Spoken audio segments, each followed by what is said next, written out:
This video is sponsored by Ram Ram Group of Companies, co-sponsored by Nature House and भैया G silver coated इलायची। कश्मीर जो घाटी है ना, वो बिल्कुल कटोरे जैसी है। नीलमत पुराण भी कश्मीर को सतीशर यानी कि पार्वती का शरीर या पार्वती का तालाब, पार्वती कुंड रूपा है, वहां पर इसका जिक्र करता है। नीलमत पुराण इतना महत्वपूर्ण पुराण है कि उसके आधार पर 20वीं 21वीं शताब्दी में भी कश्मीर की कई गुप्त जगहें खोजी गई।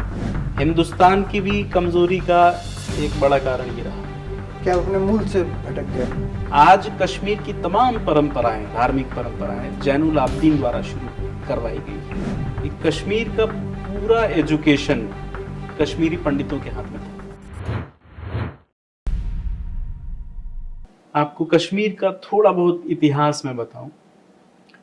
कश्मीर जो घाटी है ना, बिल्कुल कटोरे जैसी है। जैसे कटोरे में हम पानी इसलिए रख पाते हैं क्योंकि उसके चारों तरफ एक बाउंड्री है, तो वैसे ही कश्मीर बहुत प्राचीन समय में वो पानी से लबालब भरा हुआ था और उस जगह का नाम था सतीशर। सती यानी पार्वती और शर यानी तालाब। कश्मीर घाटी को हमारे शास्त्रों में पार्वती का शरीर कहा गया है। अच्छा। भागवत में एक छोटे से युद्ध का एक वर्णन है। हरियाणा के हिसार में भगवान कृष्ण के एक रिश्तेदार के यहाँ विवाह है और भगवान कृष्ण उस विवाह में सम्मिलित होने जाते हैं। कश्मीर का एक राजा आया हुआ है नागवंशी, और वो भगवान कृष्ण को आक्रमण कर देता है ललकार करके कि तुमने हमारे पिता का वध करवा दिया था महाभारत युद्ध में और मैं तुमको मारने आया हूं। तो भगवान कृष्ण उसको समझाते हुए कहते हैं कि इतनी योग्य भूमि से तुम आए हो और कैसे शब्दों का प्रयोग कर रहे हो, तुम्हें ये शोभा नहीं देता, पार्वती के शरीर पर रहने वाले राजा हो तुम।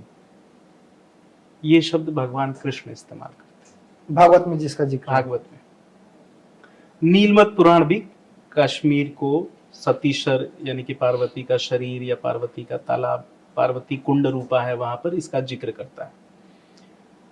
लंबे अरसे बाद पानी के इकट्ठा रह जाने के कारण वो पानी खराब हुआ होगा। नीलमत पुराण कहता है कि उस जल में जलोद्भव नाम के राक्षस की उत्पत्ति हो गई। जलोद्भव को ऐसा समझे कि कोई वाटर बॉर्न डिजीज है। वाटर बॉर्न का भी अर्थ जलोद्भव हुआ। अब पार्वती विष्णु को बुलाती है। भारतीय परंपरा में विष्णु और पार्वती भाई बहन हैं। भगवान विष्णु भगवान शंकर के साले होते हैं। तो जैसे हमारे यहाँ आज भी किसी स्त्री को अपने ससुराल में कुछ तकलीफ होती है तो सोचती है भाई को कि माँ बाप को क्या बताऊं, वो लोग परेशान हो जाएंगे, तो भाई को बताते हैं। तो भगवान विष्णु आते हैं तो देखते हैं कि भाई वो पानी भरा हुआ है और उसमें परेशानियां हैं, राक्षस आ गया है, तो वो बलभद्र को बुलाते हैं, बलराम को। बलराम के पास एक ऐसा हथियार है, हल। तो वो हल से खींच देते हैं, जोत देते हैं, पहाड़ को खिसका देते हैं और वो सारा गंदा पानी निकल जाता है। जिस जगह पे बलभद्र ने ये काम किया उस जगह का नाम है खदियान यार। खोदा गया होगा, और यार कहते हैं कोशुर में पवित्र भूमि को। नीलमत पुराण इतना महत्वपूर्ण पुराण है कि उसके आधार पर 20वीं 21वीं शताब्दी में भी कश्मीर की कई गुप्त जगहें खोजी गई। अच्छा। इतना सटीक है। उसी को आधार बना करके कल्हण ने राजतरंगिणी की रचना की थी। अब ये कश्मीर में कश्यप के जो नागवंशी पुत्र थे, उन्होंने लंबे समय तक शासन किया, कई हजार वर्ष। आप मान के चलें कि 12वीं शताब्दी तक उन्हीं नागवंशियों का शासन रहा। नागों की भारत में 12 मुख्य प्रजातियां हैं। दरअसल नाग एक टोटेम है। भारतीय ज्योतिष में जो 12 तरह के काल सर्प की अवधारणा है, जैसे 2-8 में राहु केतु हैं तो करकोटक है। हाँ, ठीक है। सभी एक में, एक दोनों कहीं में अनंत, कहीं कुलिक। ये नागों की 12 वंशावलियां हैं। अच्छा। इसी करकोटक वंश में ललितादित्य मुक्तापीड़ नाम का महान राजा हुआ कश्मीर का, जिसने मार्तंड मंदिर और तमाम बड़े मंदिरों की संरचना बनवाई थी अपने समय में। ललितादित्य मुक्तापीड़ के जाने के बाद कश्मीर में उस तरह के बड़े प्रभावशाली राजा नहीं हुए। उसका एक बड़ा कारण रहा, जिस देवता की आराधना से आप कुछ प्राप्त करते हैं, अगर आपने या आपके वंशधरों ने उस देवता की आराधना करनी बंद कर दी तो नाराज हो जाएंगे, तो अब उनकी वह कृपा नहीं मिलेगी। अब आपका परिवार, आपका वंश, आपका राज्य कमजोर होता चला जाएगा। हिंदुस्तान की भी कमजोरी का एक बड़ा कारण ये रहा क्या अपने मूल से भटक गए। मूल से भटक गए। हमारे यहाँ इतने वाद परिवाद उत्पन्न कर दिए गए, यज्ञोपवीत पहनेंगे कि नहीं पहनेंगे, बलि करेंगे कि नहीं करेंगे, दान किसको करें किसे ना करें, लोटा कितनी बार धोएं। हम विवाद में फंसते चले गए और क्रियाओं को छोड़ दिया। हमारे यहाँ कहते हैं ना कि यह क्रियावान सह पंडित। अगर क्रिया छोड़ देंगे तो फिर बुद्धि और ज्ञान का कोई मतलब नहीं। अब तो ऐसा हो गया कि संस्कार खत्म हो गया है, सीधे मुंडन होता है, मुंडन के बाद विवाह होता है, बीच में सब संस्कार यज्ञोपवीत वगैरह सब गायब होता चला जा रहा है। खैर वो एक अलग विषय है। अब क्या हुआ, लद्दाख का एक राजा है, रिचेन छान उसका नाम, और उसी समय कश्मीर में सूफी लोग सूफी मत का प्रचार करने ईरान और अरब से आना चालू करते हैं। वो भी आतंकवादियों से कम नहीं है। वो भोला चेहरा और अद्वैत और ईश्वर की बात करके उनका भी मकसद वही है, आपका धर्म छीन लेना।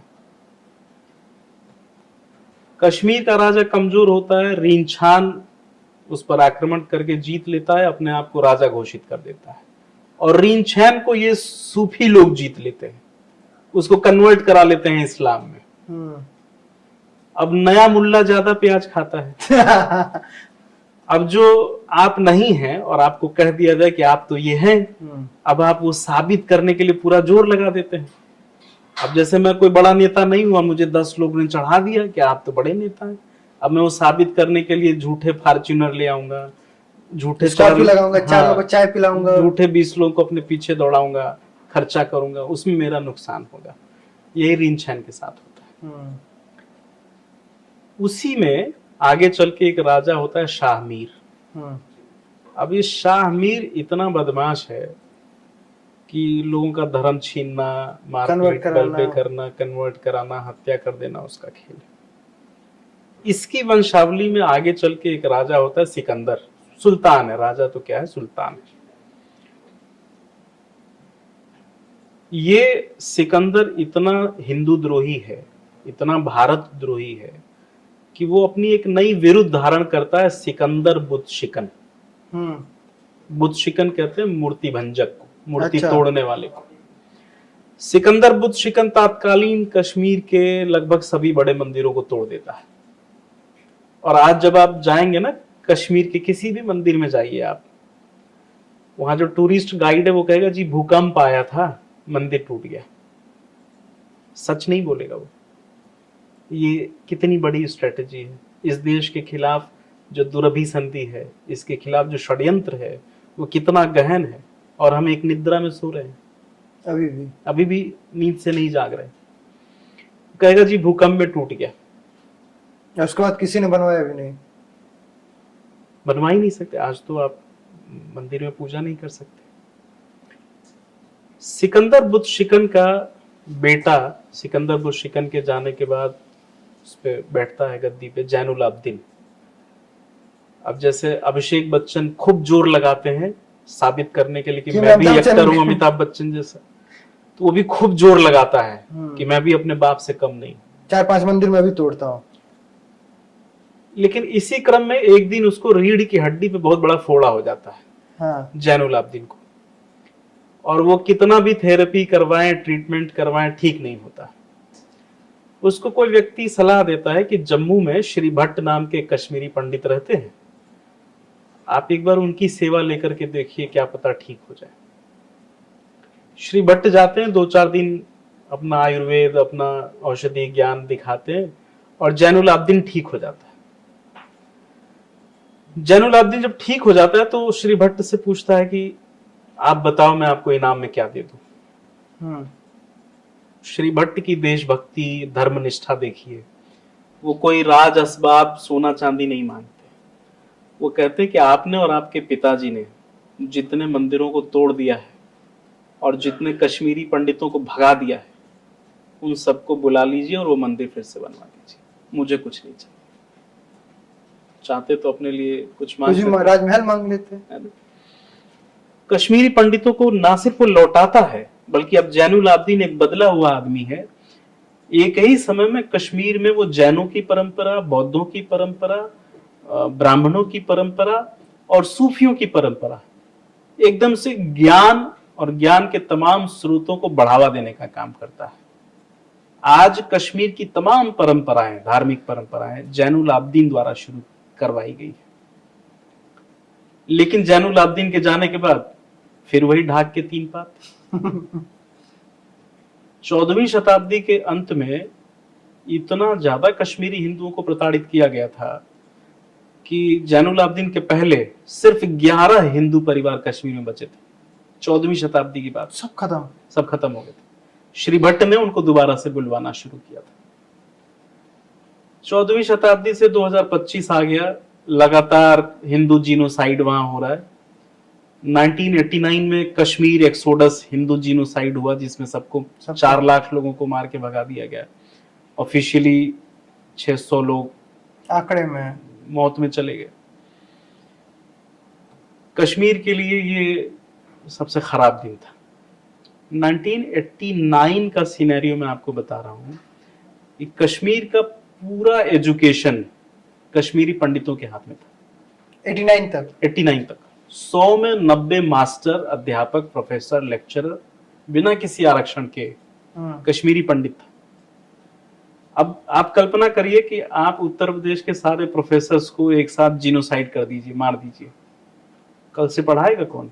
कोई नहीं। वही जो तो कश्मीर के साथ वही हुआ। आज 2025 में कश्मीर में शिक्षा व्यवस्था एकदम हिली हुई है, क्योंकि आपने अपने यहाँ के सारे पंडितों, प्रोफेसर्स, लेक्चरर्स को मार के भगा दिया। अब नए लोग पैदा होने में तो 20-25 साल का समय लग जाएगा, है ना। तो वो ज्ञान की परंपरा वो लुप्त हो गई। वास्तविक जिसे कश्मीरियत कहते हैं वो कश्मीर शैव दर्शन है। उसके अलावा कश्मीर का कोई प्रोडक्ट नहीं है ज्ञान परंपरा में। कश्मीर शैव दर्शन पे अब मैं आपको अपना निजी अनुभव बताऊं। मैं कश्मीर शैव दर्शन का शोधार्थी हूं। मैं श्रीनगर एयरपोर्ट पे गया, कश्मीर की किताबों से संबंधित एक बहुत बड़ा वहां पे दुकान थी। वहां 2-3 कश्मीरी बैठे किताबें बेच रहे हैं। मैंने उनसे कहा भाई कश्मीर शैव दर्शन पे कोई किताब दिखा दीजिए। उनके पास किताब नहीं है। कश्मीर पर वो सिर्फ वो किताबें बेच रहे हैं जो सेपरेटिस्ट चाहते हैं। आप कश्मीर में चले जाइए, उन्होंने क्या किया है कि हर एक भगवान का नाम, पर्वत का नाम, सब कुछ बदल दिया है। जिसे बूढ़ा पर्वत कहते थे, सबसे पुराना हिस्सा था और उसकी पूजा होती थी हिंदुओं में, अब उसको वो आबे हदल कहते हैं। तो ये जो एथनिक व्हाइट वॉश हिंदुओं का करने की कोशिश रही है कश्मीर में, एक सभ्यता को ही मिटा देने का जो षड्यंत्र रहा है, इसके लिए केवल पाकिस्तान जिम्मेदार नहीं है, इसके लिए आम कश्मीरी भी जिम्मेदार है ना। मैंने एक पोस्ट लिखी थी फेसबुक पर, वो बड़ा वायरल हुआ। मेरा बड़ा विरोध किया लोगों ने कि आप क्या नफरत फैलाने वाली बात कह रहे हैं।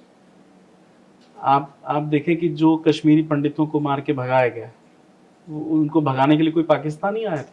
सब वहीं के थे। लेकिन आपने जिस हिसाब से कश्मीर को बताया, उससे हम बहुत आराम से समझ सकते हैं कि क्यों पहलगाम हुआ, कैसे पुलवामा हुआ होगा, कैसे उरी हुआ होगा। उसका साफ रीजन है कि जो कश्मीर में हुआ उस समय बाकी जो उत्तर प्रदेश, उत्तराखंड, हिमाचल, दिल्ली, राजस्थान, आप चुप रहे, आप कुछ नहीं किए। आज इसीलिए वहां पे जो संख्या है वो बढ़ती गई और हिंदू 14वीं, जैसे आप बता रहे थे, 14वीं शताब्दी में विलुप्त होकर 11 बज गए थे। वो वही रीजन था। तो हमने जाना कश्मीर क्या था और कैसे कश्मीर बदला, बदलाव का कारण क्या था और किस किस शताब्दी में बदलाव के क्या कारण है। हमारे साथ आज बतकही चौक पे बतौर मेहमान डॉक्टर मधुसूदन उपाध्याय थे, जिन्होंने कश्मीर के पूरे बदलाव की प्रक्रिया को हमें समझाया। आपको ये वीडियो कैसा लगा अपने दोस्तों को फॉरवर्ड कीजिएगा और कमेंट करके जरूर बताइएगा। मुझे दीजिए इजाजत, नमस्कार।